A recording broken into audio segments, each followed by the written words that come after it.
Thanks for listening while we take that short break here at Revolution Radio, freedomslips.com. And now we're going to get back to your host.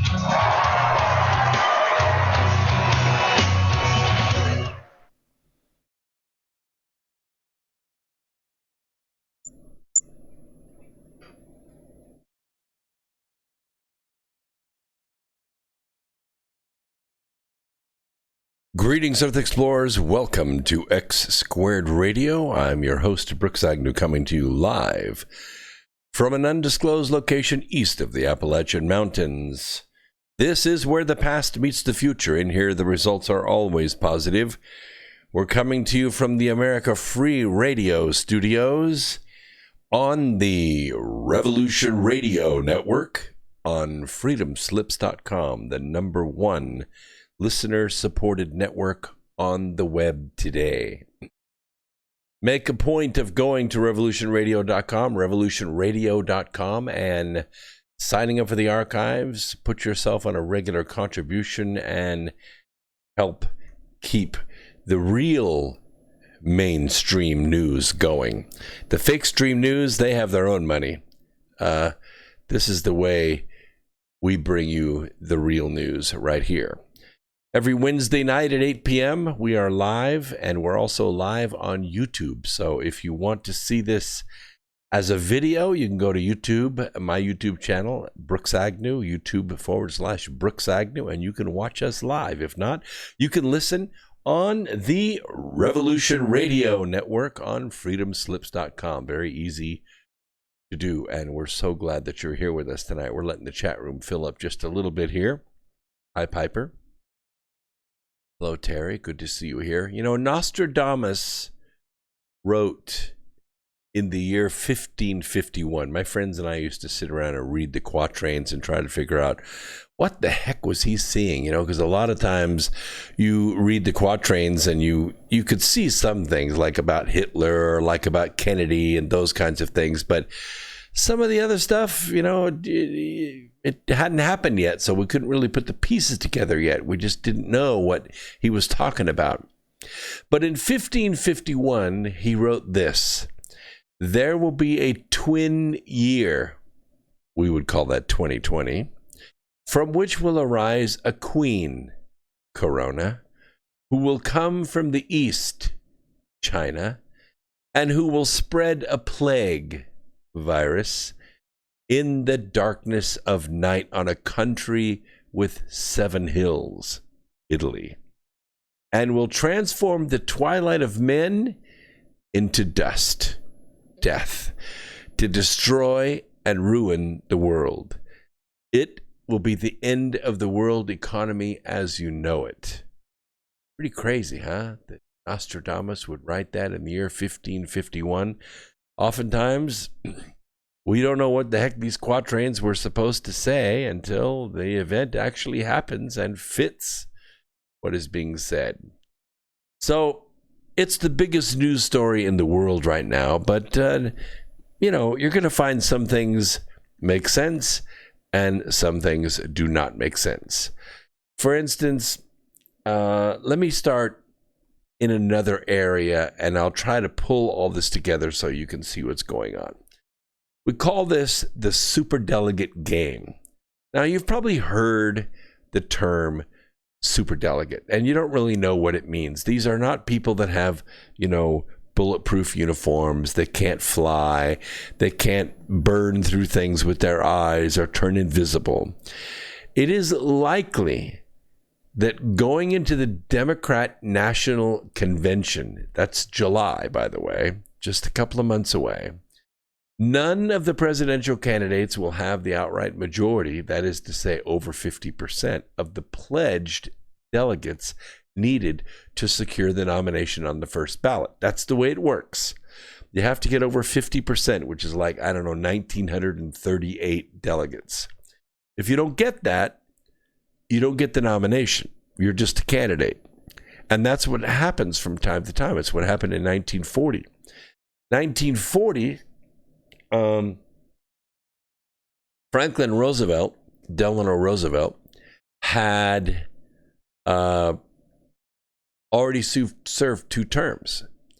And he was done. I mean, his 2 terms in office was finished according to the custom.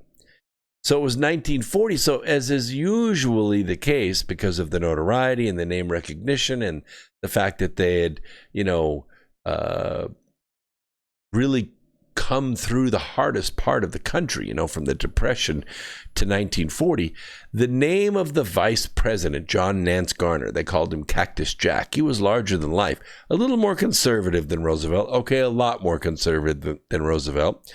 But he made the most likely candidate, right? The vice president usually runs for president. He's been in office for 8 years. He's got that experience, even though he said that the office of the vice presidency wasn't worth a bucket of warm piss. That's a quote. Still, he was running. However, as we got closer and closer to the Chicago Convention in 1940, we realized that the first vote came and went, and John Nance Garner couldn't get to 50%. He had in the mid-40s, and that was it. Just couldn't get the rest of the way. So when that happens, it goes to the floor of the convention. It's called a brokered convention. And when it goes to the floor of the convention, they have the second vote. Okay, in the second vote, all of the candidates get put back into the mix. Not just the ones that are still in, but also the ones that have dropped out. They had to end their campaigns because they ran out of money. All of a sudden now their names go back up on the marquee. Well, as the story goes, there was a Soviet spy working in the White House. His name was Harry Hopkins.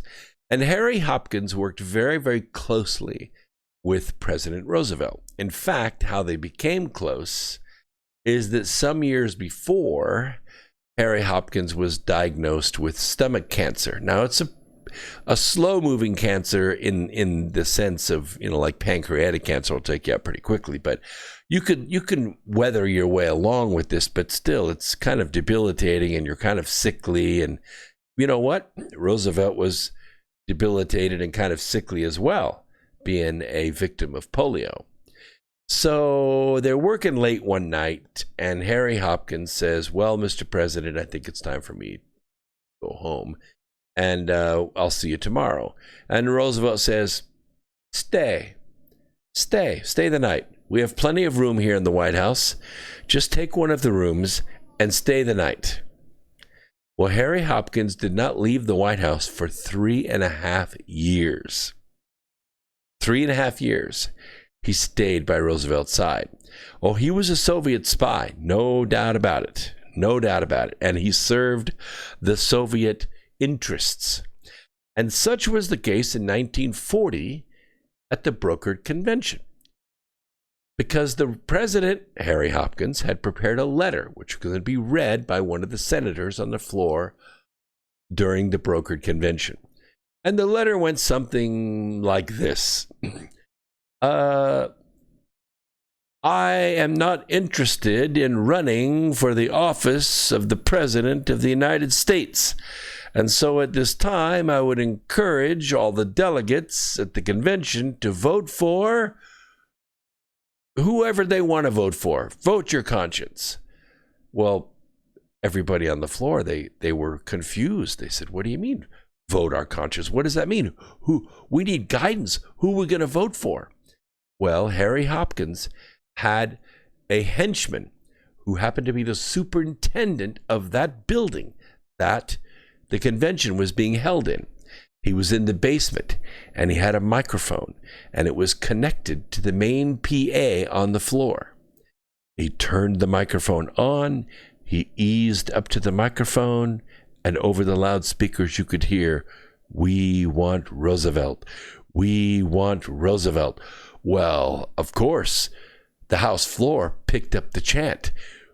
The place thundered out, "We want Roosevelt. We want Roosevelt." And as it would die down a little bit, the party bosses would slide up to their microphone on the floor and they would say, the delegates of Pennsylvania pledge their delegates to President Roosevelt. And again, we want Roosevelt.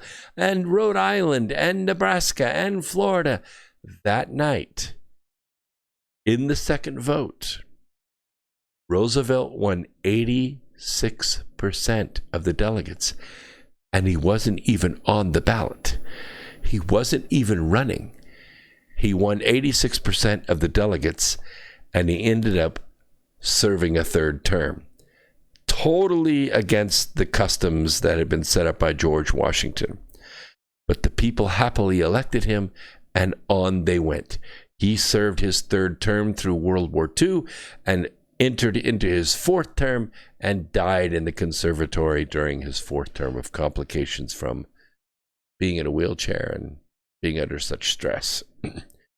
But you'll note that John Nance Garner went back to Texas, Cactus Jack, and he almost committed suicide. Fortunately, he had money, he had friends, he had support, and they kept him in high spirits, and they were able to save his life. So who took his place? Who took his place as vice president? Well, none other than Harry S. Truman. Harry Truman, the flaming liberal fascist sycophant of Roosevelt, served as vice president. So when Roosevelt died, a short ways into his fourth term, Truman became president right before the decision. In fact, he's the one that wrote the executive order to drop the atomic bomb on Japan. Now, Harry Truman loved the corporate government. He just loved it.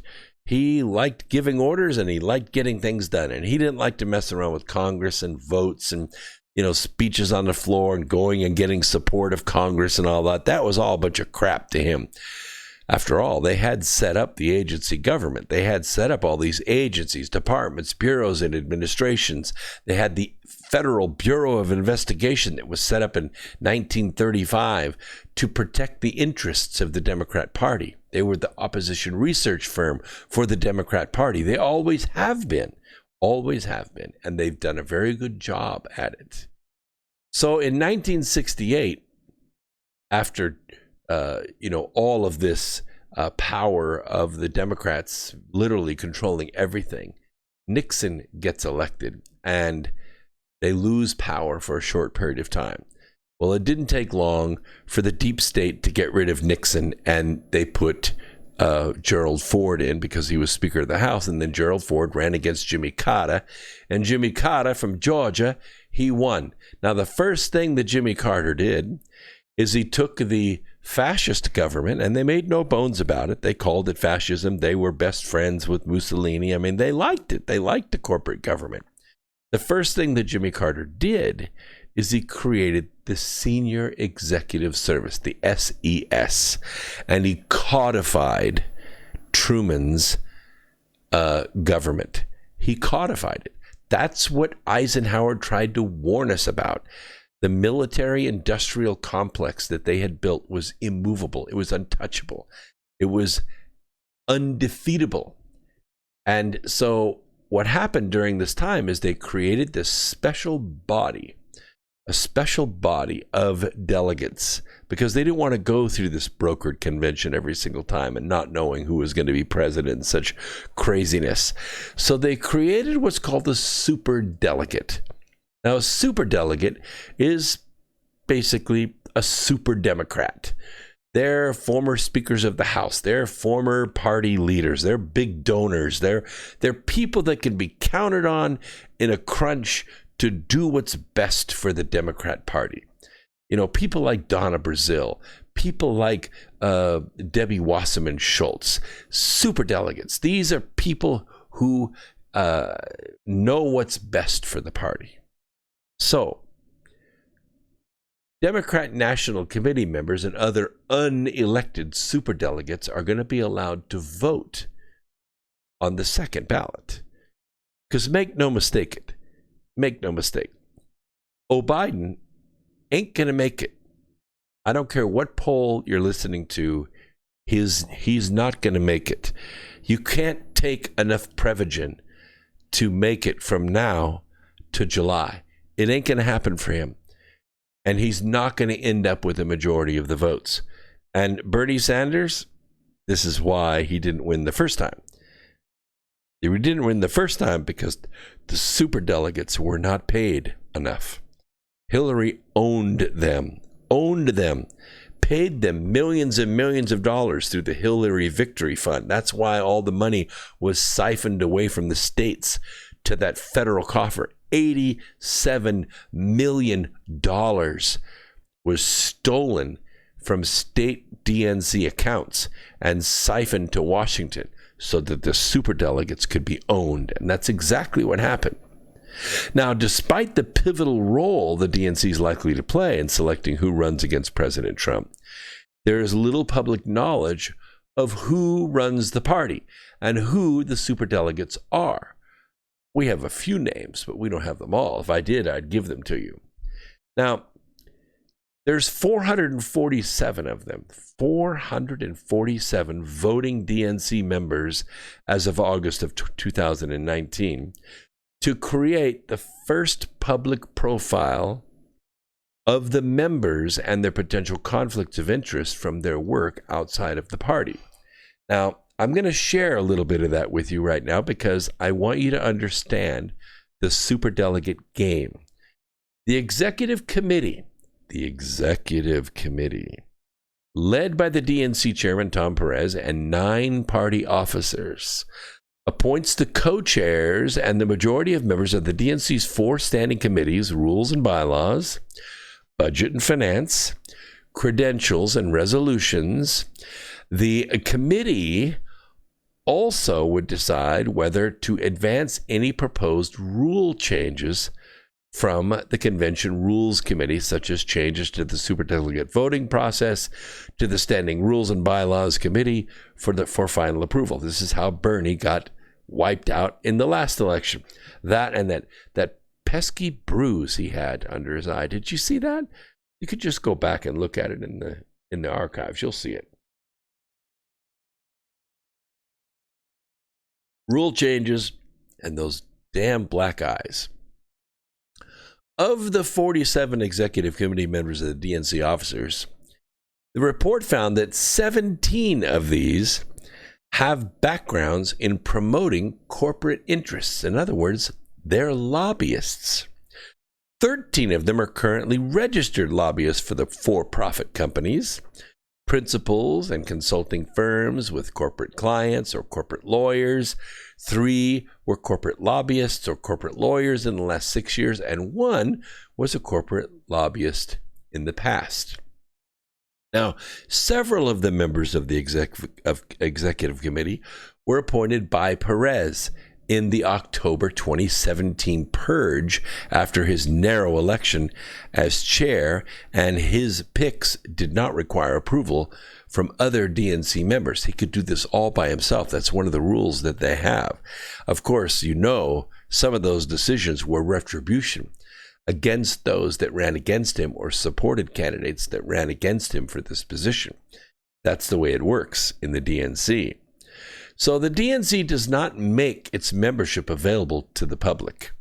They just don't. And they don't even let people hack it.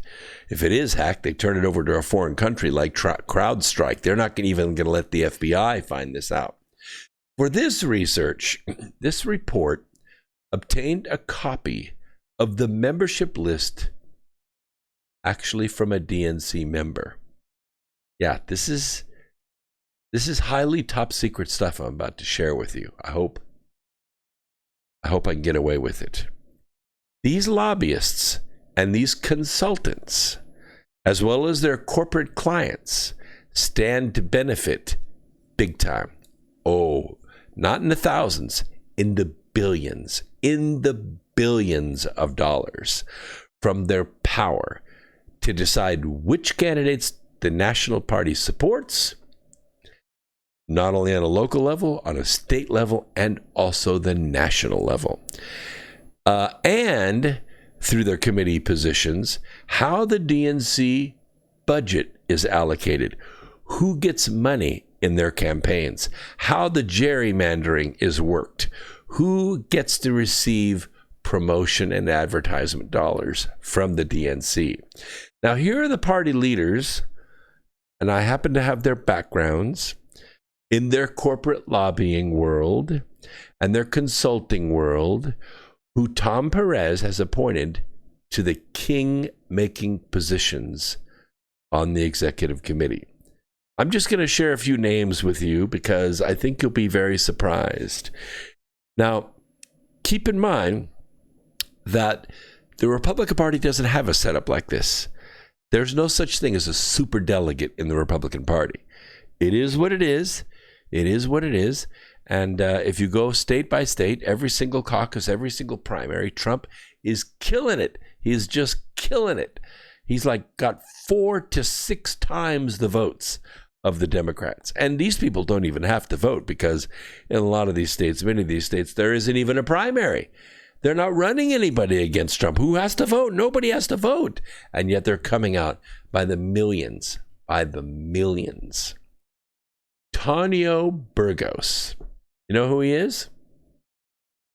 Tonio Burgos. Tonio Two Fingers. I'm just kidding. DNC member from New Jersey. Burgos, by the way, he's also a member of the Standing Committee on Budget and Finance, and he's one of Perez's nominees to the convention. Credentials Committee. He is a prominent corporate lobbyist in New Jersey and New York with his firm of over 30 years, Tonio Burgos and Associates. In Albany, one of Burgos's highest profile clients has been the Fortune 500 oil and gas company, Williams Companies, which paid Burgos's firm nearly $1 million for lobbying from 2007 to 2016, according to the nonprofit Public Accountability Initiative. Now, Williams Companies has long sought to build a fracked gas pipeline extending from New Jersey's Raritan Bay under New York Harbor, a proposal actively opposed by the Stop the Williams Pipeline Coalition of environmental groups. After serving as a top aide and appointment secretary to former New York Governor Mario Cuomo, Burgos became a major donor to his son, current Governor Andrew Cuomo, giving at least $85,800 personally to Andrew Cuomo's campaigns and another $201,800 through his lobbying firm as of August of 2018. Now, in addition to past fossil fuel industry clients such as National Grid, NRG, Burgos's 2018 New Jersey lobbying disclosure form lists clients including American Airlines, insurance company AIG. Are you getting my drift here of the corruption? Over in New York, Burgos reportedly lobbied for dozens of clients, including Pfizer, Zithromax, right? The Z-Packs that are being distributed right now, Pfizer. And by the way, there are other antibiotic packs that can be distributed to fight the coronavirus. But the Z-Pack is the one that's getting the national notoriety right now. Emblem Health and Verizon, and in addition to the Tulsa-based Williams companies. So this will give you an idea where this guy's money goes. It goes to buy him influence. And Tony Perez rewarded him by making him a member of the Standing Committee on Budget and Finance and one of his main nominees to the convention. So this is one of the superdelegates. This is where they come from. This is what I'm talking about. Has he ever held political office? No. Ever been elected to anything? No. What Tonio is a bundler. He's a guy that brings the bucks in. He's a guy that's going to make decisions that are best for the Democrat Party. He's going to make decisions that are best for his clients, the ones he's lobbying for. Let's talk about another one, Minion Moore. He's an at-large DNC member. Moore is a principal at public affairs and lobbying firm Dewey Square Group, where she leads DSG's state and local affairs and multicultural strategies practices with clients ranging from the Fortune 100, I've worked for a couple of Fortune 100 companies myself, to startup nonprofits seeking counsel. Yeah, let me tell you something. Startup nonprofits are not broke. Startup nonprofits enter the business specifically so that they can influence policy. This is what they do. And when you're dealing at this level with the Fortune 100s, you start these nonprofit, they're like think tanks. They're like super academics. They're started with tens of millions of dollars as a bankroll. And they serve clients like McDonald's, Sony Pictures, Lyft, the competitors with Uber.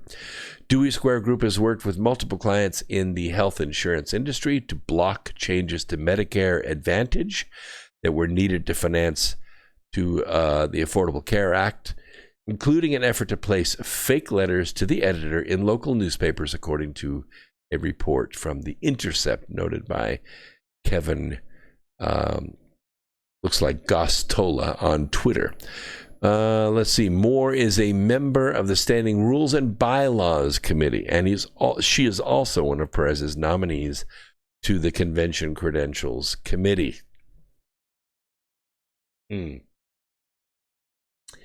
Jamie Harrison, DNC Council and Associate Chair.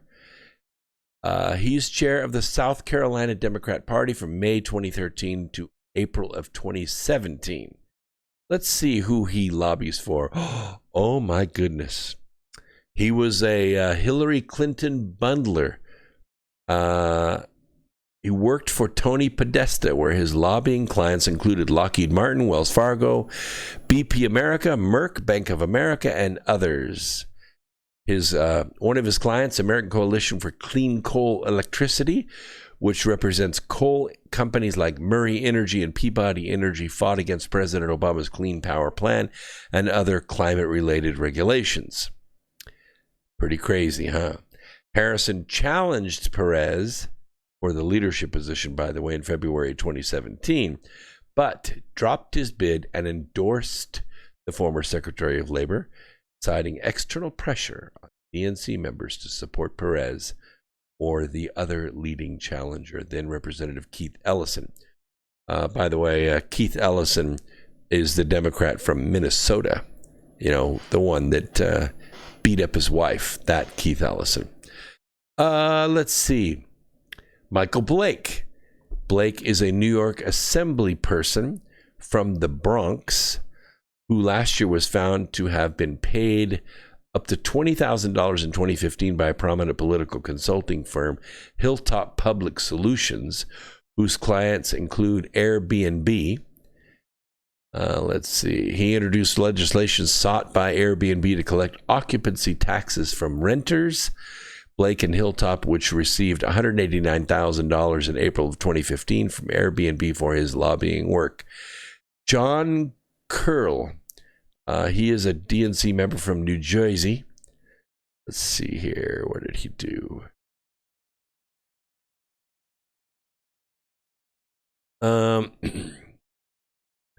New Jersey Senate President Steve Sweeney continued to put pressure on the Murphy administration with a bill in December of 2019 that would require more shadow lobbyists register and disclose their spending, according to his state party bio. Curry, has been involved in the car business for over 40 years and is a partner in General Motors new car dealerships in North New Jersey. By the way, car dealerships, notorious for money laundering. Notorious. It's one of the things we do as dealers. Every year we have to go through training. And when we go through this training, one of the things they spend a tremendous amount of time on is detecting and exposing people who are using the car lot, namely us, the dealers, as a money laundering service to move money from one part of the country to another using cars. You remember the Yuan brothers? They also had car dealerships. This is how they move money around. Another way is to buy and sell real estate. Another way to move money around. Believe me, the FBI is very, very keen on this stuff. People are busted all the time for laundering money using cars. well, it's called flipping, basically, not the real estate, but the cars. A dealer will take in a car, and instead of titling the car in the dealer's name and waiting for the title from the state, they'll go ahead and sell the car. And then they'll just transfer the title from the original seller to the new owner, and the dealer is out of it. So the dealer's able basically to move the money and not show a record of it. This is how money is laundered, and they really catch it big time. It's hard to catch because the dealer never shows up on the title, so the state doesn't see them. It takes training to be able to spot this kind of stuff. Susan Swecker. Ah, yes. This is a good one. She's chair of the Democratic Party of Virginia. You know all the problems they've had in Virginia, right? She's been chair there since 2015.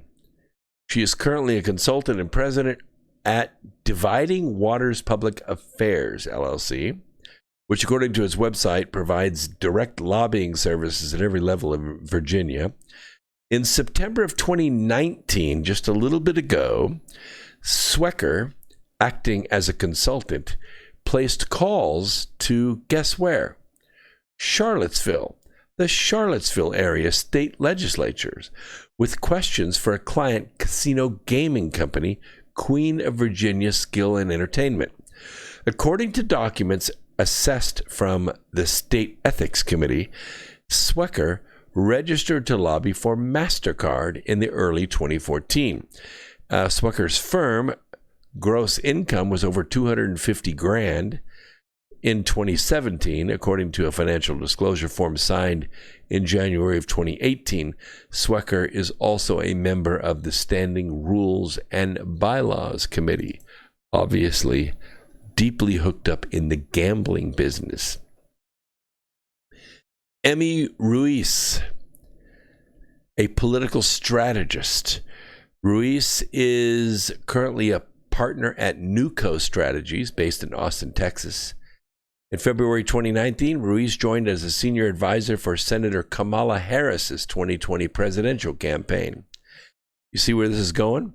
Previously, in 2016, Ruiz was Hillary Clinton's state director in Nevada and Colorado. By the way, they extracted tens of millions of dollars from both of those states to the Hillary Victory Fund. Newco partner Jesse O'Connell signed up in July of 2019 to advise the Little Peter Buttcracks campaign on early primary states. Immediately following the 2016 election, Emmy worked to elect Labor Secretary Tom Perez to Democratic Party national chair, where he has been ever since. Will Cheek, he's from Tennessee. Cheek, who is also a member of the Standing Credentials Committee, is a partner at Waller Law, where he is billed as the go-to liquor attorney in Tennessee. If you want to get a liquor license, this is the guy you have to go through. Honorable Lottie Shackelford. Shackelford is a former DNC vice chair and was mayor of Little Rock, Arkansas. Guess when? 87 to 88, right in the middle of the drug running days. As senior executive vice president of consulting firm Global USA, Shackelford's past lobbying clients include Allstate Insurance, Hyundai, FM Policy Focus, a coalition also known as FM Watch, comprised of financial industry trade groups that represent the largest banks in America. You know why? Because they were laundering about $329 billion in drug cartel cash. In 2006, Shackelford lobbied for Strategic Communication Company on taxes pertaining to oil and gas companies. Let's see. Oh, here's a name you might recognize. Christine Pelosi. Yeah, Democrat from California. Pelosi, who is a U.S. House Speaker, Nancy Pelosi's daughter, is also a member of the Standing Resolutions Committee. Pelosi is a San Francisco-based Democratic strategist. According to LinkedIn, she's been a partner at Impact Firm. Impact Firm does not have a working website, but an archived version of the site describes it as an advocacy firm with decades of community, government, and business experience. What does that mean exactly? Decades of community, government, and business experience. Wow. Talk about vague. And it's a former website. She's a co-founder and vice chair of the DNC Veterans and Military Families Council and is chair of the California Democrat Party Women's Caucus. 2016, Ms. Pelosi joined the then director of progressive group Move On. You know Move On, don't you? The progressive group. In calling for reforms that would reduce the influence of unelected superdelegates in parties' nominating processes. Right. Okay. Let's see. Leong Hong, currently the founder, president, and CEO at Knowledge Advantage. Yeah, who we got here? GE, Capital Financial, Lockheed Martin, Department of Homeland Security. Wow, what a resume. Mark Mallory, former mayor of Cincinnati from December 2005 to the end of 2013, 8 years. He was reelected one time. Mallory is currently a consultant with his firm Mark Mallory and Associates, which is based in Cincinnati. One client that hired him in February 2018 to interact with city government was Major League Soccer franchise FC Cincinnati. The point is that all these people are big-time financial lobbyists. Oh, Pepper Chair, or David Pepper. Let's see, works with law firms Squire, Sanders, and Bank Rome on commercial and business litigation. After an underwhelming state Democrat performance in 2018 elections, Pepper faced intra-party chatter questioning the strategic decision of a 35-day bus tour of smaller towns. Former Cincinnati City Council person who lost in his campaign for mayor, Pepper came up short in statewide races for auditor. Let's see, the Ohio Democrat Party's executive committee elected Pepper as its chairman over Sharon Newhart, Brown's preferred candidate shortly after the 2014 election. So what we're seeing here are these corporate ties, because in addition to these officers, you also have, let's see, Carter Peterson, Bill Darrow, Jason Ray. All these people are deeply involved in raising money and in activism. In fact, Jason Ray, let's see, you need to know where this comes in because the alphabet people are to be feared. Ray was the chair of the DNC Youth Council from 2007 to 2017, and he currently serves as president and CEO of the Wisconsin LGBT Chamber of Commerce. Like they have their own Chamber of Commerce, right? The alphabet people. A resident of Milwaukee, host of the July 13-16 convention, Ray is also a member of the Freestanding Rules and Bylaws Committee. Plenty of day jobs to go around, executive control over convention rules. Now, this is really important because when this brokered convention occurs, it's going to be very tricky because you have to understand the way these things work. They'll do 2, 3, 4 votes, and they'll continuously negotiate. And you're going to see Alexandria Ocasio-Cortez running around the floor, taking selfies with people for $50.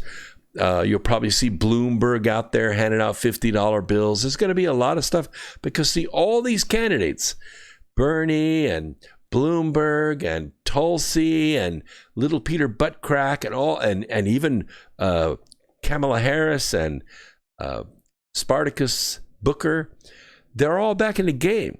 Once it goes to the second vote, they're all back in the game. They're all going to be on the floor doing their thing.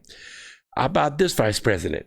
How about this vice president? How about this secretary of state? You see, they're going to be making this deal. They're going to be jockeying for position because they got to get to 50%, even if it takes a dozen votes. Somebody has to take the slot of not Trump, because there are really only two candidates in the 2020 election, and that is Trump and not Trump. It doesn't matter who sits in that position. It just has to be not Trump. So after the DNC was revealed to have funneled over $82 million to the Clinton campaign during the 2016 presidential primary, and by the way, there are still lawsuits over that, and all that's illegal. All that is illegal. But you have to understand, the Clinton crime syndicate is extremely powerful. People die. People die here, and when they die, they stay dead. I'm not talking a witness protection program. I'm talking shootings, hangings, running over trains, cutting up in little pieces in the bathtub with a knife. Dead. Not talking about disappearing. Talking about dead people. Let's see, hold on a second. The Unity Reform Commission was made of 21 members, with 10 selected by then nominee Hillary Clinton, 8 by Bernie Sanders, and 3 by Perez. While some members' transparency and ethics proposals were outvoted, the primary reform it brought back to the Standing Rules and Bylaws Committee, I already told you who some of the members are of that, was to reduce the influence of unelected superdelegates. In other words, the dozens of corporate lobbyists and the party vendors on the nominating process. Now, it did this by restricting the superdelegates' vote. You couldn't vote in the first ballot, okay? But you could vote in the second. You could vote in the second. This is what they did, because they didn't want them voting in the first ballot. Only elected officials in the first ballot, and that's why they're not going to make it to 50%. I know. Technically speaking, there are two candidates. You have Biden and you have Crazy Bernie. Nobody wants Crazy Bernie because he's a socialist, and everybody knows that America is not going to support a socialist party. Yes, the young people may, because they've been indoctrinated by the colleges, but the vast majority of the people are not going to accept a socialist. And besides, Bernie doesn't want to be president. He just wants to be rich. Biden can't be president. He's not mentally all there. So it is very important who they pair him with. I was going to say, who they put him with as far as a vice presidential candidate. But seriously, they're not actually putting a vice presidential candidate with him. They're putting the president with him. You get it? Because Biden's not going to last. The Prevagen's going to wear out. Pretty soon, they're going to say, Joe, over here, Joe. Over here's the camera. And it's going to be over. It's going to be done. At that point, whoever they've paired him with is going to be president. We're not talking a heartbeat. We're talking a brainwave. One brainwave away from being president. Now, while this reform was endorsed by a deadline-driven process of acclamation in the full DNC member meeting in August of 2018, these superdelegate rules are currently in the convention rules. They're not articulated themselves in the DNC charter. The charter is a different thing. The charter is, what is the corporation set up to do? If the DNC Convention Rules Committee were to recommend a change that allowed superdelegates to vote on the first ballot again, as some DNC members have been discussing, the proposal would go back to the DNC Executive Committee, which in turn would refer to the Standing Rules and Bylaws Committee, and I already told you who's on that committee. If that committee endorses the change, and my money is that they will, the Executive Committee may adopt the recommendations of the Rules and Bylaws Committee as such temporary convention rules, according to the DNC Charter. This is, for those of you that are keeping track of this, Article 2, Section 10, Clause D, Paragraph 4, located at the top of the page 18 in that linked document. Now, while the Convention Rules Committee is still to be fully formed in proportion to the candidates' pledged delegates, the recent pattern of these continuous breakdowns in communication between the DNC chair and the members, combined with Perez's recent nomination of a Bloomberg campaign senior advisor to the Convention Rules Committee, where that came from, we all know, because Bloomberg's got the money.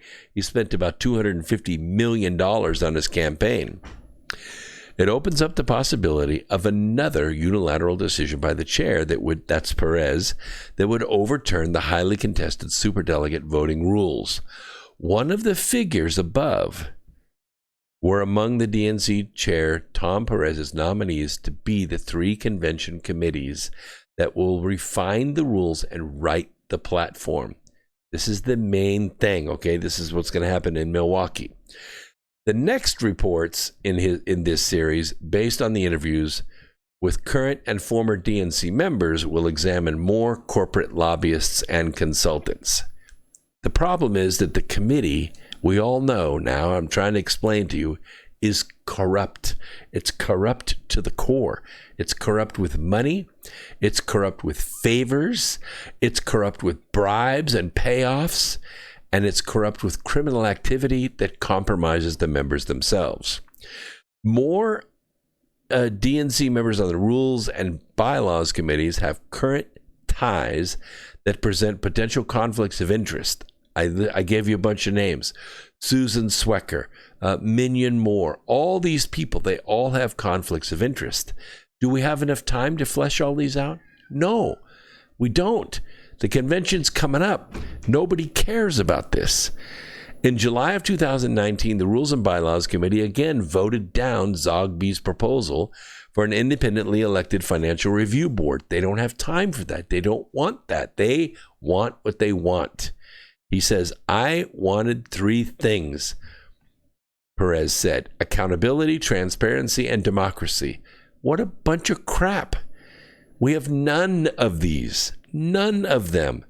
We're reduced to props at the meetings, to fill a room and to clap at speeches. It's not transparent at all. They talk about it and the news reports on it, but it's not real. Former DNC member and Unity Reform Commission member Nomiki Kunst told the report that she believes the key reform for the DNC is a strong ethics policy that would ban anybody with a conflict of interest. Do you think that's going to happen? Hell no. Everybody on that committee has a conflict of interest. They can't get rid of all of them. They can't. It's just not going to happen. So I'm just trying to explain to you why last summer on this program, I started saying that the DNC is going to end up as a brokered convention, just like it did in 1940. And to tell you the honest truth, my gut feeling is that Hillary Clinton is not running for president. I think Hillary Clinton is running for vice president. I think she will move into the convention with her own canned applause, her own checkbook, her own superdelegates, and she will sweep the stripper glitter off the floor, and she will say, y'all are a bunch of crazy socialists. What you need is a centrist like me. Look at my pretty face after all my stem cell treatments, and I've just got a brand new baby blood transfusion. I am raring to go. And they will all say, we want Clinton, we want Clinton. She'll keep saying, I beat him once, I can beat him again. It's crazy. Absolutely crazy, insane crazy. We got a few minutes left in this hour. I want to start this because it's really important. Let me pay attention to what's going on in the chat here just for a second. Thank you, Ashley. She says, I'm quite the historian. Well, I'm trying to crunch all this together, but see, a lot of this, Ashley, is not history. I mean, it is, but it's not history you're going to read in the books. You have to actually read Charm of Favor. Charm of Favor, which my #1 bestseller, on the rise of the Clinton crime syndicate. I outline it in there. The research in there is impeccable. In fact, I have a New York executive looking at that book as we speak right now, this very minute, or a big screen movie, because it would be one. And by the way, I am currently in this very chair writing the sequel to Charm a Favor. No, I'm not going to tell you the name of the book yet, but trust me, Jack is going to be powerful. Let's see, Greenheart, what are you saying? All volunteer, listener-supported radio from the good, bad, and ugly. That's correct. Don't forget to go to Revolution Radio and make sure that you donate. You know, I already told you, NPR, if you've ever been to their studios in New York, they are the shit. I mean, their studios are amazing.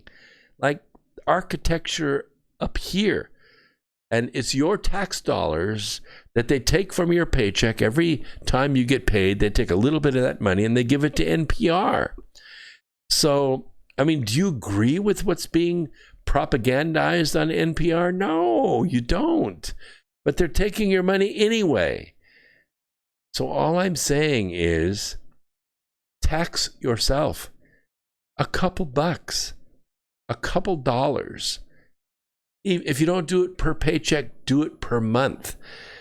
Do you realize right now there are about 100,000 people listening live on the Revolution Radio Network on freedomslips.com? Did you know that? Yeah, we're right up there. The rows, like on TalkStream Live, we're right up there on the front page. Do you know if 100,000 people gave $2 a month, what could be done with this network? Holy cow. We could even take live calls instead of having to read a chat room. It would be awesome. It would be amazing. We would blow NPR away with that. That's all you have to do. Set it up on a regular, you'll never miss $2 a month. Set it up on PayPal to deduct $2 a month from your PayPal account and send it to Revolution Radio at freedomslips.com. And you watch what happens. I'm just saying. I'm humbled, Greenheart. She says that X Squared Radio is the best radio in the country. Although I agree, I am somewhat biased that we work very hard here at the America Free Radio Studios in an undisclosed location east of the Appalachian Mountains to bring you a good sound and good content. We do it for you. We do it for you. I don't get paid to do this. I'm just trying to help the network and make it grow. It's a great thing. And occasionally I may sell a book because maybe somebody listening to this program will go to Amazon. You know how to spell that, don't you? Amazon. Yeah. And shop for one of my books. All you have to do is put my name in. Just put my name in, or you can go to my website at brooksagnew.com, and you will see the store right there. All right, I want to talk a little bit about why does China lie? What is the motivation? What is the system by which they lie? And you know, the city of Wuhan, I've been there several times. You can check my passport. It's ground zero for this Wuhan virus. It was built in a bioweapons lab there. We all know that now. It has reported no new coronavirus cases, none, as of March 23rd, which is today. Locals have reported a different scenario. Meanwhile, the Wuhan government recently explained why it refuses to count new cases of people testing positive. Since March 19th, the commission has reported that nearly all newly diagnosed patients in China are imported cases, except one new domestic patient who was diagnosed in Guangdong province on March 20th. The Guangdong Health Commission announced on March 22nd, which was yesterday, that this patient is from Jiangsu City. Now, I've been to Jiangsu City. It's a magnificent city carved out of the best stuff. The train stops there. It's got a 5-star hotel there. I've stayed there. It's awesome. They have a Kia plant. It's empty, but it's sitting there. We call it a ghost city. It's really quite something to see Jiangsu City. But there it is. And He was infected with the CCP virus after contact with an imported patient who recently traveled to Istanbul, Turkey. This is all part of the export process. Listen, we're going to take a quick break. You YouTubers, just hang out for a minute while the commercial transitions. And we'll be back about 1.5 minutes after the top of the hour. I'll pay attention to the chat room in YouTube, and you people at Revolution Radio, hang out, listen to the fine commercials, and we'll be right back with you guys.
Okay, we're getting close. It's about 2 minutes after, so I think we're going to go ahead and start. If the producer will let me know if I'm stepping on Revolution Radio or not. But welcome back for second hour of X Squared Radio. We're coming to you live from the America Free Radio studios, somewhere east of the Appalachian Mountains, on the Revolution Radio Network on freedomslips.com. Almost there. It's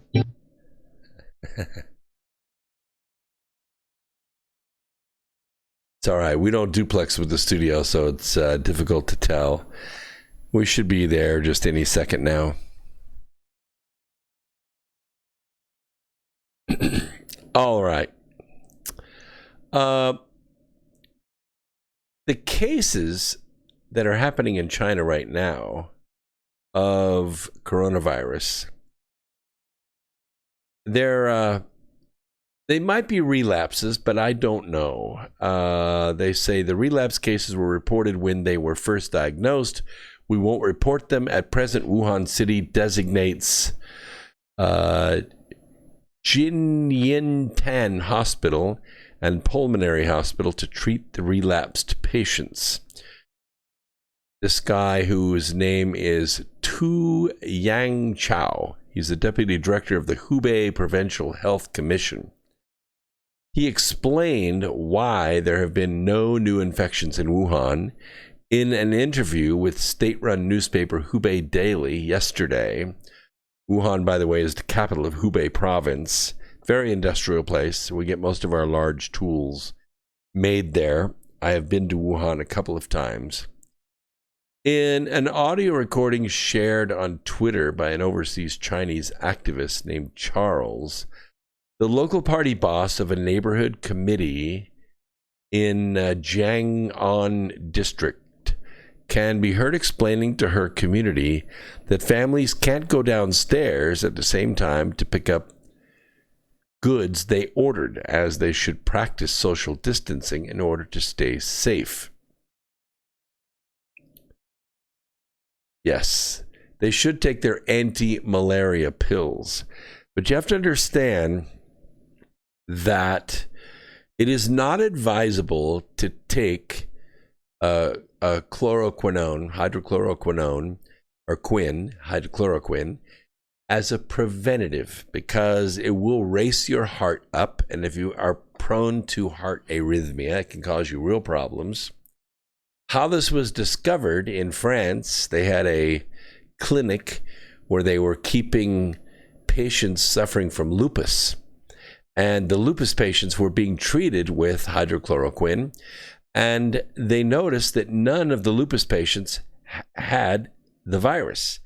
They also noticed that the people that had the virus, none of them had lupus. So that means that they were not receiving the drug. So they put two and two together and said, let's go ahead and give the people with the coronavirus the same medication that we're giving those that have lupus and see what happens. Well, bingo, all 350 of them were cured. Not treated, cured. Now, they had to do something about the bacterial infection, and in these particular cases, they used a Pfizer product called Zithromax, what we typically call a Z-Pack. Yes, and William brings up a good point. If you're O positive blood type and have what? WPW, don't take the drug. I don't know. And Ashley says she has a heart problem. Well, it could be. I mean, it's going to cause your heart to race, but if you do it under a doctor's care, they can do stuff to get your heart back under control. The main reason that you do these therapeutic doses of this particular drug is because the protein, if you remember that viruses are kind of like this, I'm just going to put this up here as an example. It's kind of like this little R2D2. Inside of R2D2, inside of the virus, is all the RNA material. But this macrophage is kind of, indestructible, but it has this, certain square bottom. And what it's looking for is a square hole. And once it makes that square hole on the cell, it injects its genetic material into the cell then turns into a little factory and makes more of these little macrophages, and off they go. And it goes pretty quick, because they were talking about a molecular factory here. But it all runs on protein. Every bit of it is the folding and unfolding and refolding of protein. What the hydrochloroquine does is it interrupts that protein. It competitively interrupts that protein. And once the virus can't divide, it can't replicate, it's then swept out of the body by the body's natural defense system, which is kind of slow. It can't keep up with the virus if it's fully blooming, but it can keep up with it if it's not dividing. And so in a matter of hours, it sweeps it out of the body. Depending on how long you've been infected, the one effect that this virus has on you, on the physical body, is people typically have a tremendous histamine reaction. A histamine reaction is where your eyes water and your lungs fill up with fluid and you're coughing and you're sneezing and all that stuff's running down your throat, which you end up with a pool of mucus in the bottom of your lungs that you just can't cough up because the stuff is just thick. Well, once it reaches an inch or so deep in the bottom of your lungs, of course, you're desperately trying to cough it out, but you can't because it's like glue. Underneath that mucus grows pneumococci, which is the bacteria for pneumonia. Once the pneumonia develops, and keep in mind that pneumococci, they're called that, Latin, because they form in grape clusters. Okay, the little round beggars, but they don't spread out. They grow in grape clusters. That's why you see them in these white kind of clumpy things, and they're very irritating to the lungs. They can actually scar the lungs because all these bacteria, they're cranking out toxins. They're waste product. They're basically pissing in your lungs, and that urine, that waste product that comes out of the bacteria is highly toxic. It goes straight into the bloodstream because it's in your lungs. It scars the lungs and it dumps poisons into your bloodstream. Well, what goes to work trying to clear the poisons out? Your kidneys and your liver. Boom, boom, boom, like factories. The trouble is they can't keep up with it. And eventually, and it happens very quickly, sometimes 12 to 24 hours in some of these cases, the toxins kill your kidneys. Once your kidneys die, you go into toxemia. That is to say, your blood is poisoned. It cannot remove the poison, and in a very short amount of time, you're going to die. This is not good. It's not the kind of progression that you like to see. Now, of course, a lot of these cases, they don't get classified as coronavirus. They get classified as pneumonia, and that's why the count doesn't really go up. You have to be tested. You have to be tested. You either swab the inside of the nose, or they take a blood sample and they pick up these little R2D2s floating around in your bloodstream, and that's how they test. And a lot of these tests, they're a little expensive and they're not plentiful. They're not everywhere. I can't go down here to FastMed or to the other one in town. The name just escapes me. Urgent Care.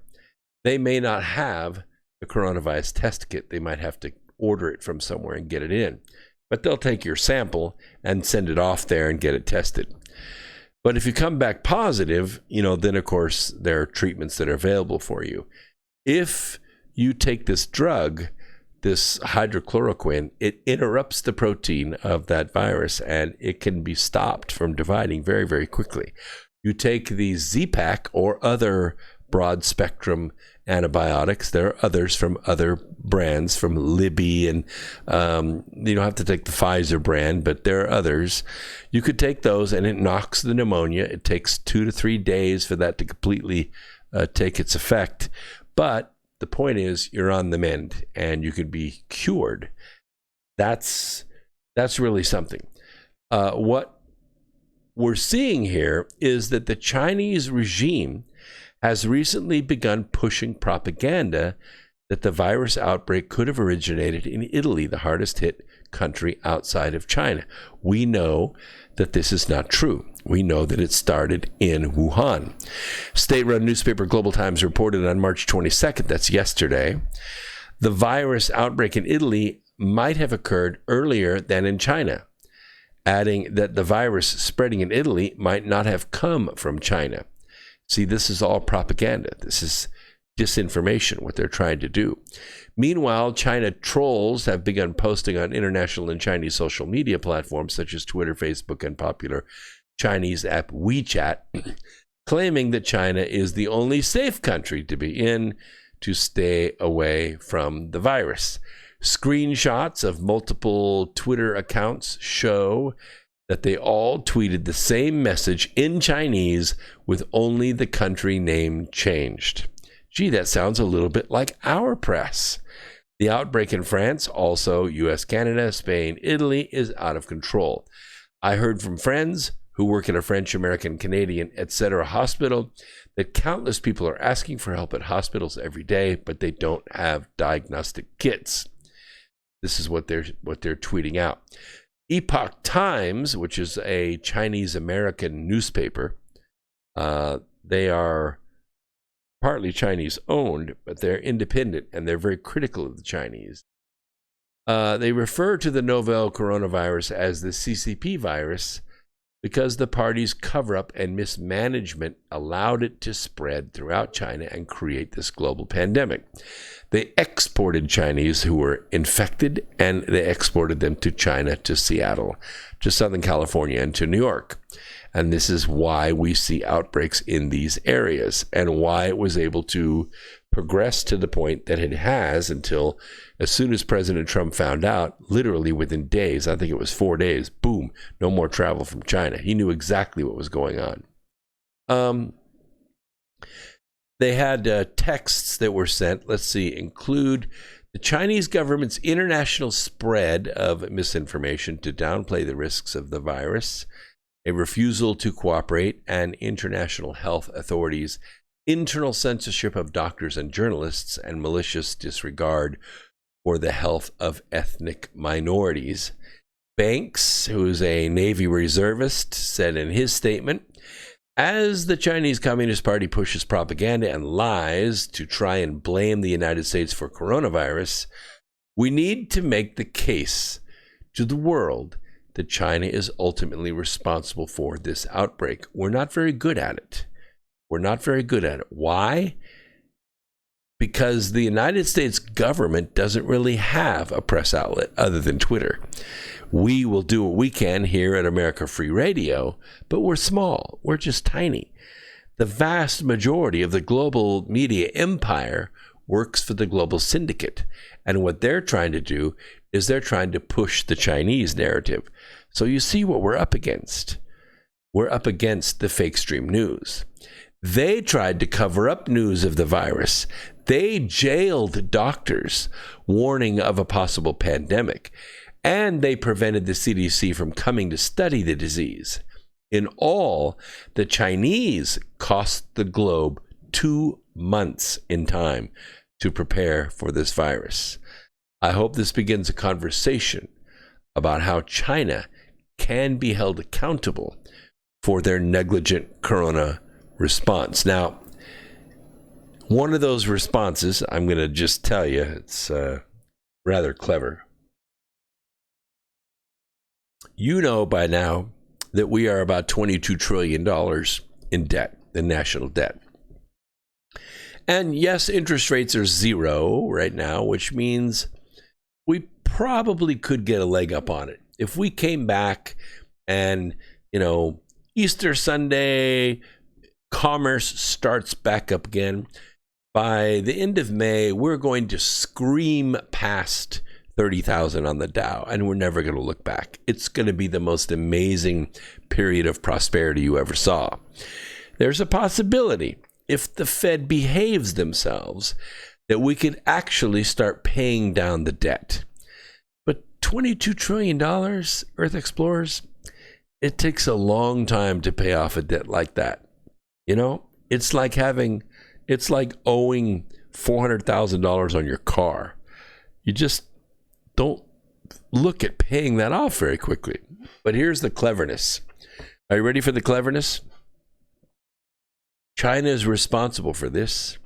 We already know it's going to cost us too large, right? 2 trillion. That's hard to even say. 2 trillion large is like, we're just saying it, like $20. $2 trillion is a hell of a lot of money. That's a screaming amount of money. But we could go back to China and say, look, you're the ones responsible for this. And I'm afraid you're going to have to take a little bit of a haircut on that debt you own of ours. We were going to pay you $10 trillion back because, after all, that's what Mr. Obama, wrote the check for. And you gave us the Chinese Bank of America card or whatever, and we spent it. But, we were going to pay you that $10 trillion back. But, we're just kind of looking here at our account here, this account, and I think we'll pay you nothing. How about that? I know. The debt says $10 trillion, and it does say in our Constitution that we have to pay our debts, right? Because it's in the Constitution. But, there's a little bit of a cost to an illness like this. And I'm really feeling it. I hope you're with me here. I'm really feeling it that it ain't just $2 trillion. Yeah. It's $2 trillion today. Today, it's $2 trillion. But like 4 years from now, it could be like another $6 trillion. So 6 and 2 is 8, right? And interest, we're talking $10 trillion. So I'll tell you what we're going to do. We're going to take this $10 trillion debt and we're just going to tear it up. You saw that, right? And Nancy Pelosi, she did the same thing to the state. That's what we're going to do. State of the Union address, Chinese debt. Torn up in the trash. Boom. We're back to $10 trillion in debt. Back to manageable debt. Only now we're making $4.5 trillion a year as a gross domestic product. And now we can start paying that off. I'm feeling like maybe halfway through the next presidency, maybe 2026, 2027, the United States is debt-free. That's what I'm feeling. I'm really feeling it. I'm feeling it right here, right here in my heart. How about you? I'm feeling the same thing.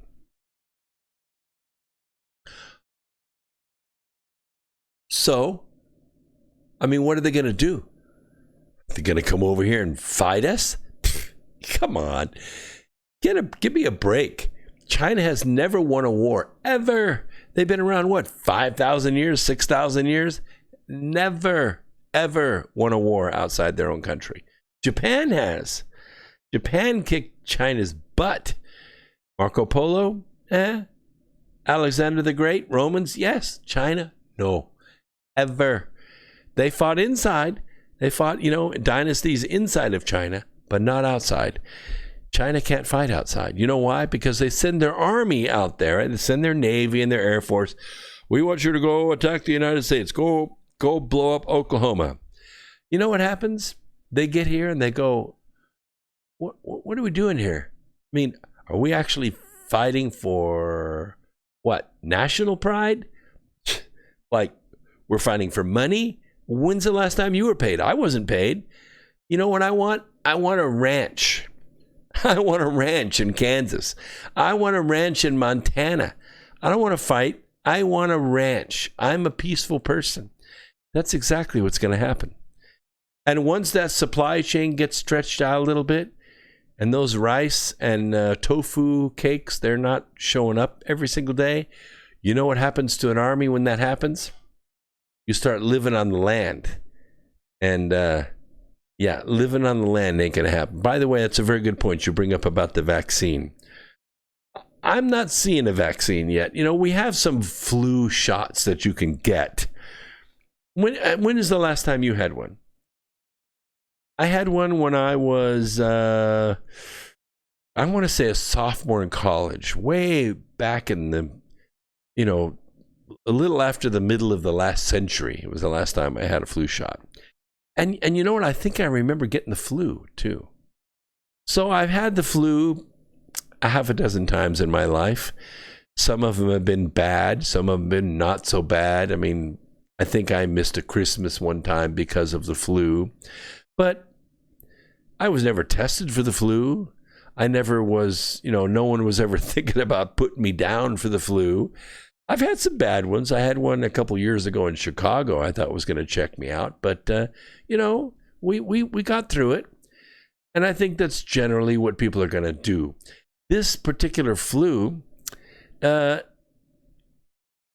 not really as bad as people are saying. I mean, some people are having a hard time with it, but some people have a hard time with the regular flu. It's just crazy. So I want to put something here in the middle. I want to talk about a comet. Comet Atlas. You know about Comet Atlas? Have you heard about this in the news? Yes? No? I mean, there's nothing else but virus news, right? A newly discovered comet, and by newly, I mean like last year. It's called C2019Y4. We also call it Comet Atlas. David Caldwell just donated $5. Any info on the Federal Reserve moves the last few days? Yes. As a matter of fact, I have a little bit of info. Thank you for the $5 very much, David. It's most appreciated. By the way, all the money that's collected in the super chat, the top chat in YouTube, it all goes toward the North Pole Inner Earth expedition. I'm a professional engineer. I make good money. I run this whole operation and pay all the staff out of my pocket, and I enjoy doing it. So all the money that goes in here is going straight to the North Pole Inner Earth expedition. You don't think $5 goes very far, but you take that $5 and you multiply it times 100,000 people out there. That's $500,000 a month. In a short amount of time, we're going to have enough money to pull this expedition off. So let me answer your question. You see, the Fed has been going through some changes on an executive level. Yeah, you got Chairman Powell, but you also have other members of the board, and there's some vacancies on this board, and guess who gets to fill them? That's right. Donald John Trump gets to fill them. So who's he talking to? Well, he's talking to people that are proponents of a gold-backed currency. We haven't had one since 1971. You remember Richard Nixon took us off the gold standard in 1972, and in a very short amount of time, they axed his butt, put Jimmy Carter in, and holy crap, the money printing started immediately. You remember the inflation of those days? Probably not. A lot of you were born after that. Well, let me tell you something. I had a 1969 Roadrunner that guzzled gas, and on a good day, got 12 miles per gallon. I thought I was going to die. It was the worst inflation we ever saw. You know what double-digit inflation does? It weakens your money every single day. Every single day. You could go to the bank and get a loan for a house. It was 16, 17% interest. You're used to what? 3, 3.5, 3.75? That's normal interest for a home loan. You couldn't touch it in the 70s. Couldn't touch it. Not till Reagan became president and things began to come down. I'm telling you, it was crazy. Why? Because we went off the gold standard. And it was crank the presses, baby. And they were cranking money like you would not believe. You would not believe it. It was insanity, utter insanity. And then they fabricated a fuel shortage on top of that. So, President Trump has got a great idea. And that is to take the gold, and we have enough gold. Believe me, we have more gold than any two countries combined in this country. Fort Knox is not empty. Fort Knox has the gold. They have the gold. And you assign a little bit of that gold to the dollar.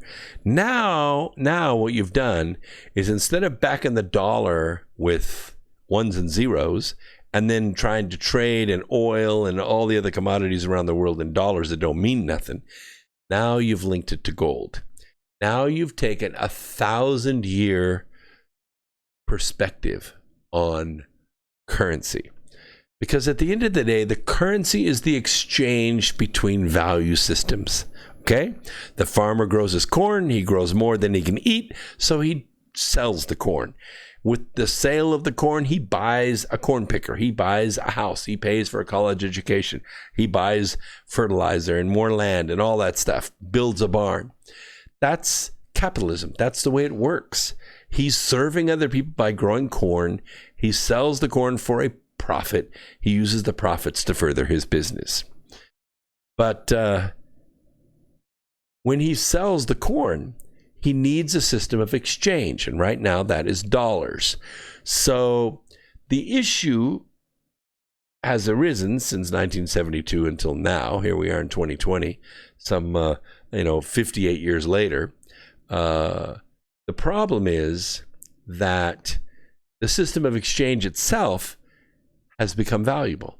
The banking system itself has become the ruler. The Fed, the Development Bank, the World, the International Monetary Fund, the Bureau of International Settlements, the BIS, they've become the power. They've become the value. You can go to any town you want in the United States, anywhere actually. And the two most amazing buildings in any one of those towns, I don't care if it's a town of 8,000 people or 800,000 people, are the churches and the banks. And it's both the same thing, right? You walk into the bank, it's shh. There's money here. Show a little reverence as you walk past that safe. You get it? I mean, the columns in the front, the big roof, the brick, everybody's dressed up in their Sunday best at the bank. The floors are polished. The furniture is new. The bank, right? The bank. They hold your whole life in the palm of their hands because you go in and say, please let me borrow the money to start my auto shop. Let me think about it. No, you have to stay poor. It's the bank that's making all those decisions. And it's the Fed and the BIS and the International Monetary Fund and the World Bank that make the decisions on whether those banks can make up those decisions, because they're the ones that set the monetary policy. So what Trump is going to do is going to remove the bank from the value system, and he's going to put the gold back in. So now you have a system of exchange that actually has a par value in the exchange between the seller and the buyer. Now, yes. Admittedly, what I would like to see is to do away with the banking system altogether. And if you go, for instance, to a restaurant and you sit down and eat, you just sit down and eat. And then, when you finish, you wipe your mouth, they come pick your plates up, and you walk out the door. Why? Because you've exchanged value already. There's no reason to give money because the restaurant is doing what it loves doing. You've done what you love doing, and the system is all balanced. Why? Because we don't hoard. We don't eat more than we can eat, right? You don't eat and then take 4 steaks with you. You just eat one meal, right? You wear one pair of clothes at a time. You drive one car. You live in one house. All of that system of exchange. Now, we're not there yet. We can be, but it's going to take some artificial intelligence to get there. The point is, David is right. Changes are coming to the Fed. And the people that Donald Trump is talking about filling these positions at that bank are all pro-gold people.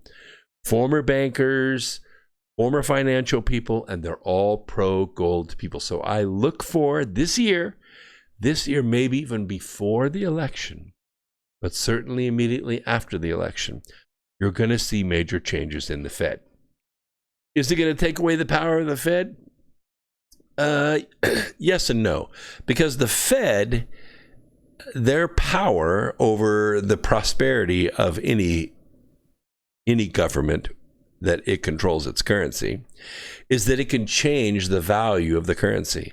It can change the interest rate, stifling borrowing and encouraging saving. It can pull money out of the stock market by competing with the stock market by offering a better interest rate, more conservative risk than the stock market. And so you begin pulling money out of the speculation market and sticking it into the banking market. It's a terrible idea, awful idea. If banks were to go back to charging 3-4% interest at what we owe today on our debt, the government would be bankrupt. America would be bankrupt. It was almost bankrupt at 1.5% interest. Thank God that they lowered it back to zero. It takes all the pressure off, which is where it should be in the first place. The bank should not be charging interest on money that it's creating out of nothing. It's not giving up anything. It's not providing anything. So it should get nothing in return. The only thing it's doing is managing the money supply. So gold back to security, and you'll see great, great stability come. So let's get back to our comet, because I don't want to miss the comet, because you're going to see it, right? The object was around 273 million miles away from the sun. It was about 398,000 times dimmer than the stars when it was discovered. But after it was discovered, scientists observed it growing in brightness at an incredibly fast rate. Remember, it was just discovered in 2019. It's just barely 2020. These things come pretty quickly. It went from a magnitude 17 plus, which is virtually invisible to anything but the finest infrared telescopes, to a +8 in March. Now, it's still not visible. +8, you're not going to be able to see. As the brightness gets more negative, -1, -2, -3, it's going to be as bright as Venus or Jupiter is in the night sky. What you're basically talking about is the amount of energy that it retains. The more negative it gets, the more energy it is releasing to space, and it becomes more visible. But think about it. This is a 4,000-fold increase in brightness in 1 month. 1 month from February to March. So it's now possible to see the comet, but you got to have binoculars. Let's see. It recently crossed the orbit of Mars, so it's right there. You're probably going to see it at midnight. Go out and look south, and then look straight up. You'll see the little red dot there. That's Mars.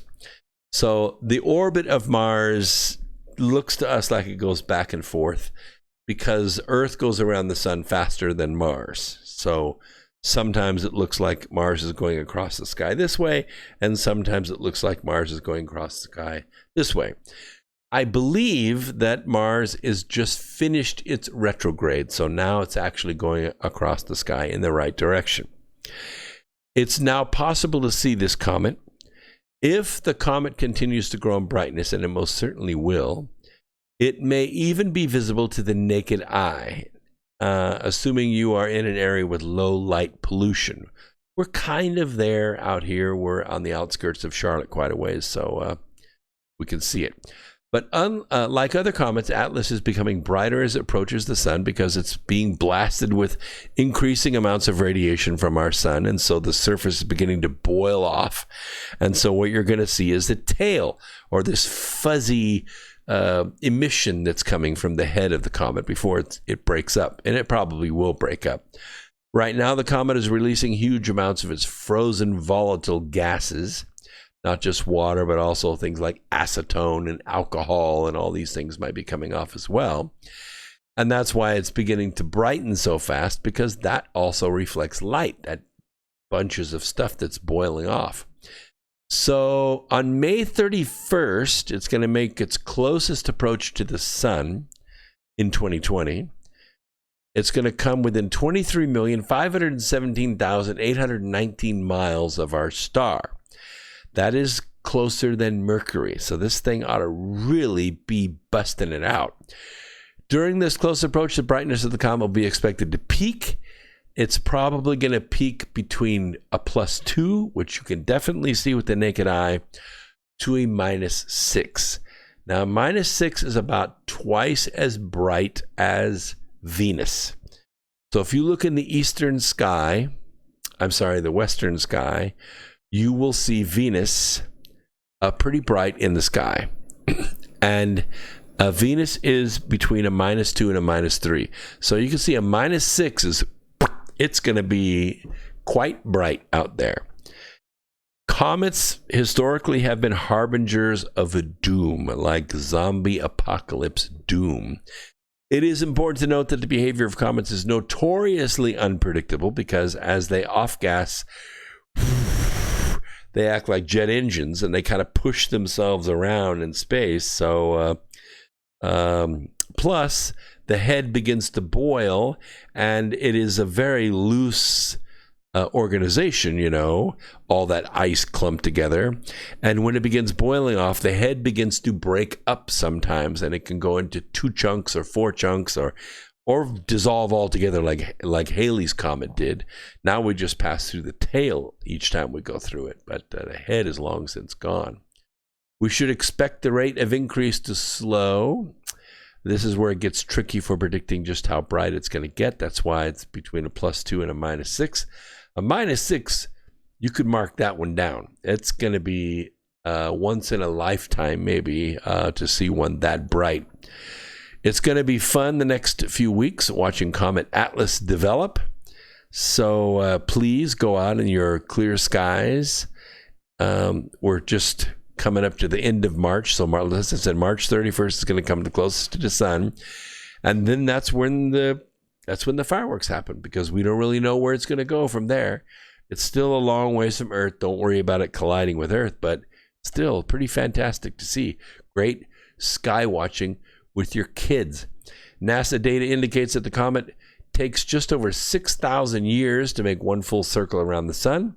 You're not going to see this one again, but there may be another comet. They come out of the Oort cloud, which is an immense cloud of particles that is out there, mostly comets. It appears that Atlas has a very similar orbit to that of the Great Comet of 1844, indicating that it could be a fragment of that object. If Atlas does turn out to appear as bright as some estimates are predicting, it could rival the last spectacularly bright comet to pass by Earth. Recall, it was Hale-Bopp. Remember Hale-Bopp? I laid in my pickup truck bed. We lived in a great dark sky area out there in Vail, North Carolina. And I would sit there with my 20 power binoculars and look at it for hours. In fact, my arms got tired. If you ever try to hold binoculars at night, I mean, eventually your arms will fall asleep. So I built a swivel chair, like this chair right here. And I built some PVC verticals with a crossbar. And I put clamps on there that would hold the binoculars.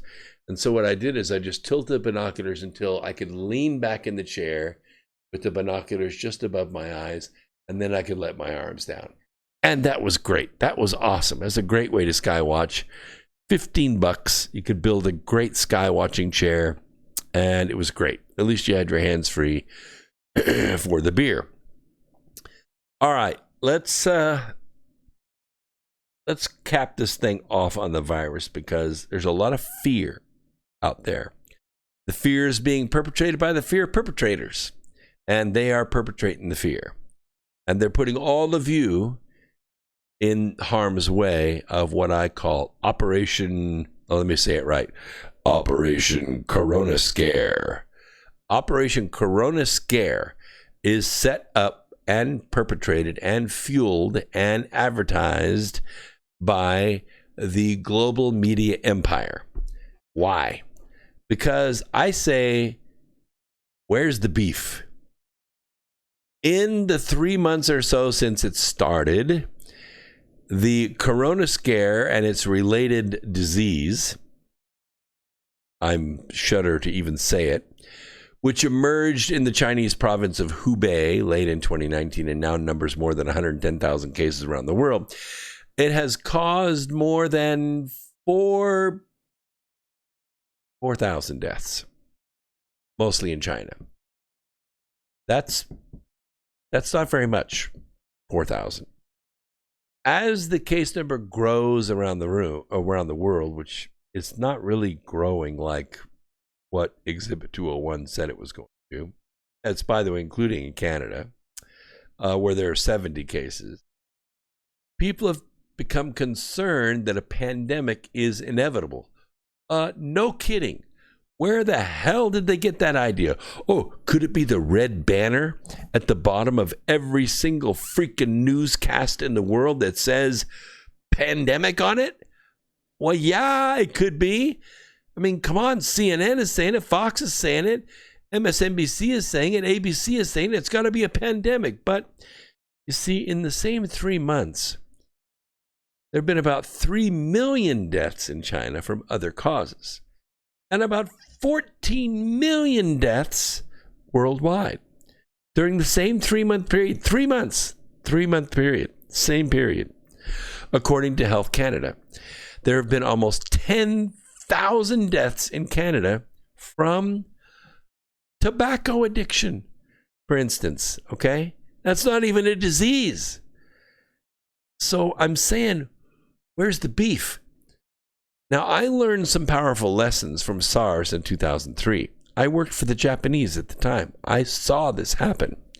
Maybe the most important one was how important it was to focus on what was happening rather than what might happen. In other words, as Joe Friday would say, just the facts, ma'am. Just the facts. You see, I pay close attention to the daily situation reports issued by the World Health Organization. Why? I have no idea, particularly the new cases and new deaths. Now, I don't pay any attention to the various pundits. I don't pay attention to the news actors. I could care less about them because they're a bunch of idiots. They're always wrong, always. And they always err on the side of the orange man bad. The information in the World Health Organization reports is not perfect for many reasons. Some technical, some political, blah, blah, blah. Deaths, much more reliable.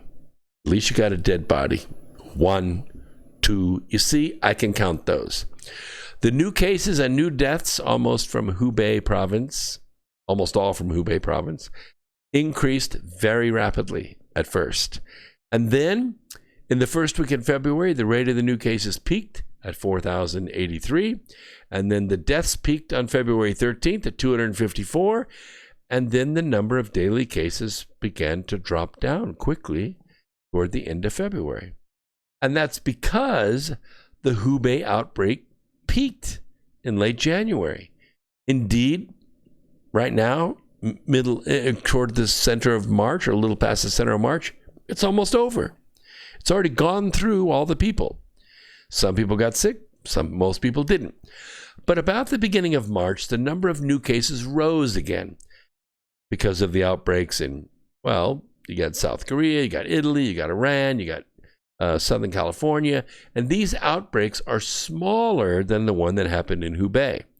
And there's a lot of reasons for that. It's warmer. People are staying away from one another. They wash their hands. We're not piled on top of one another like they are in Hubei province. A lot of reasons. Over the past month, the geography of corona scare has changed, but the global numbers have, if anything, become much smaller.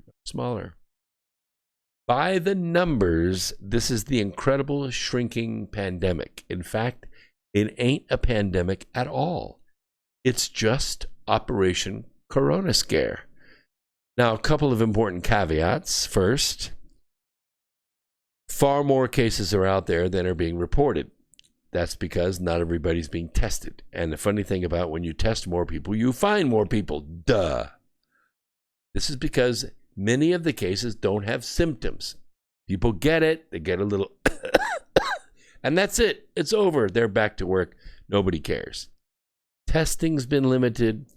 And there have been about 100,000 reported cases to date.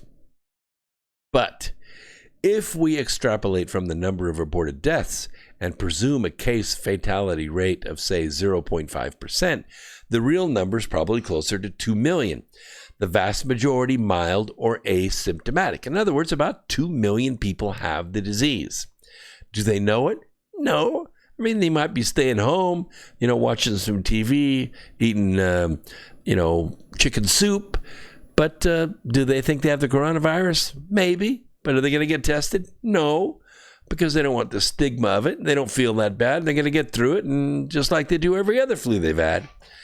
Likewise, the actual rate of new cases is probably at least 10,000 a day. If these numbers sound large, though, remember that the world is a very big place. It's a very big place, 7 billion people. If these numbers sound large, remember this, because from a global perspective, these numbers are very tiny.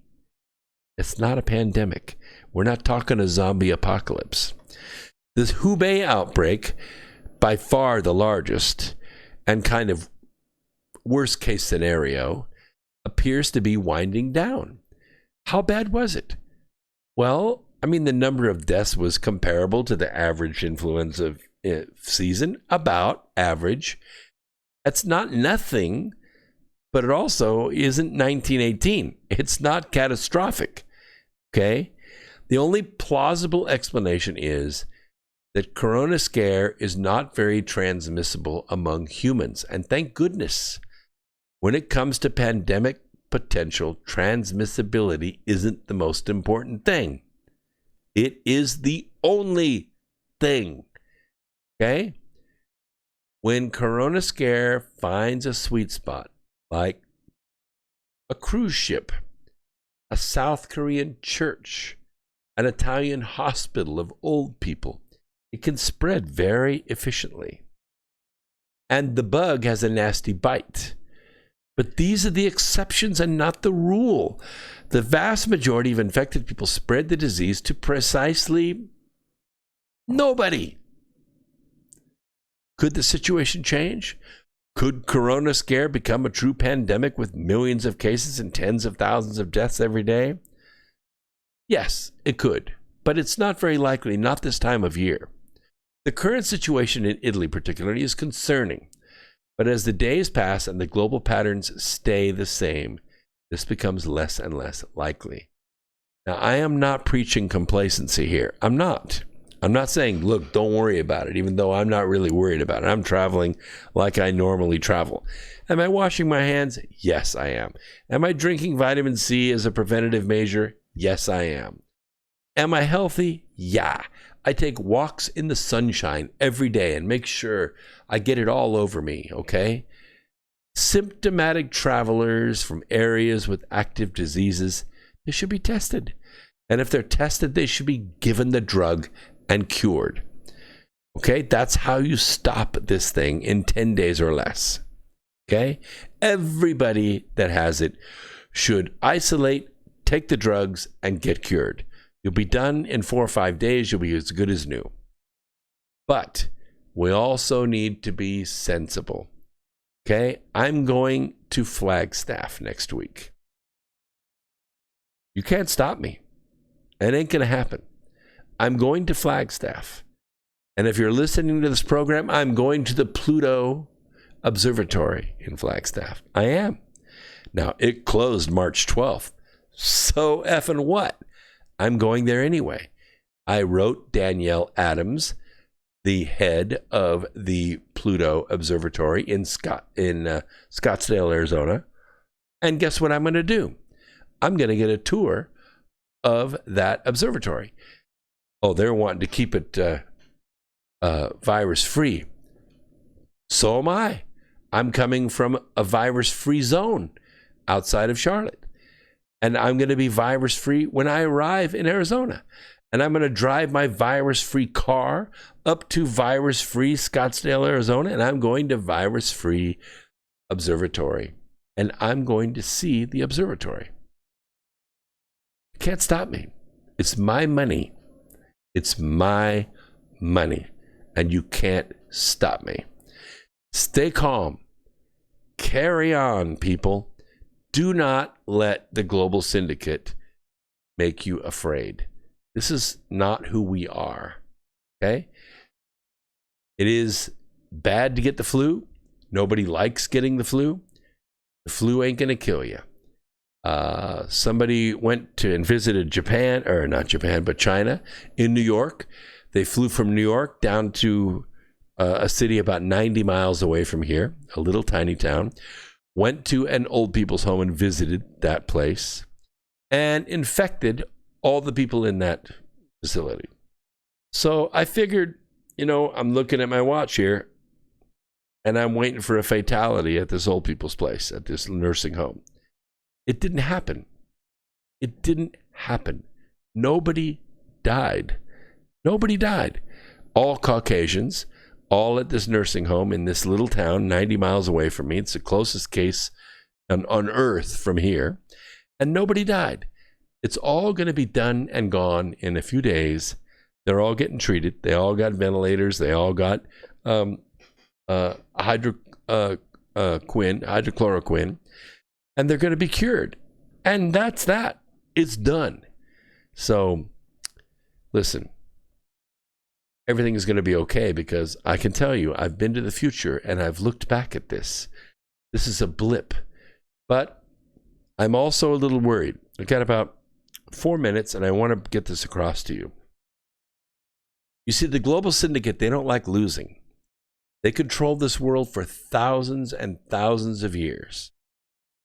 And when America was formed, we took it away from them. We are the shining city on a hill. We're the last bastion of freedom and liberty on the earth. But it isn't, at the end of the day, the country. It's not America that's keeping freedom and liberty on the earth. It's not. It is the armed American that is keeping freedom and liberty on the earth. Because I can guarantee you, if Americans were unarmed, our government would have ended us a long time ago. There wouldn't be this program. There wouldn't be other programs like this. There'd be no Revolution Radio. All these voices would have been stopped. You know why? Because we wouldn't be able to stop them. At the end of the day, it's the armed American that keeps the world free. Never forget that. That's why the founding fathers established a country based on God's principles, that people should have the freedom to speak.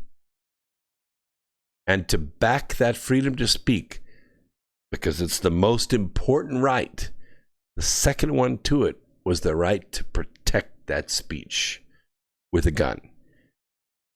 Most important thing. That's why we're still here. So go out and look for the good in people. Help it to grow a little bit every day.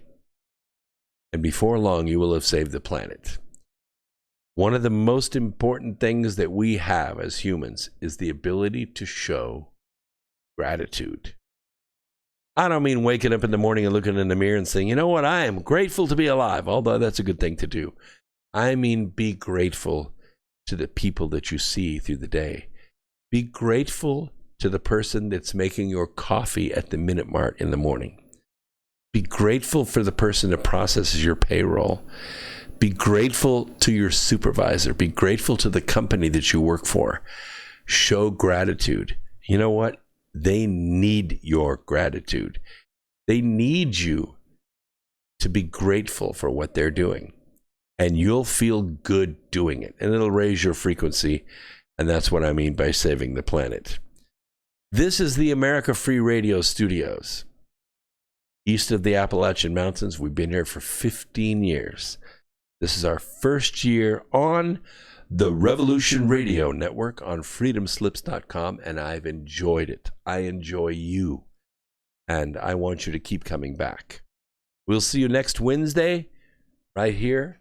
My name is Brooks Agnew, and I say peace, Earth Explorers.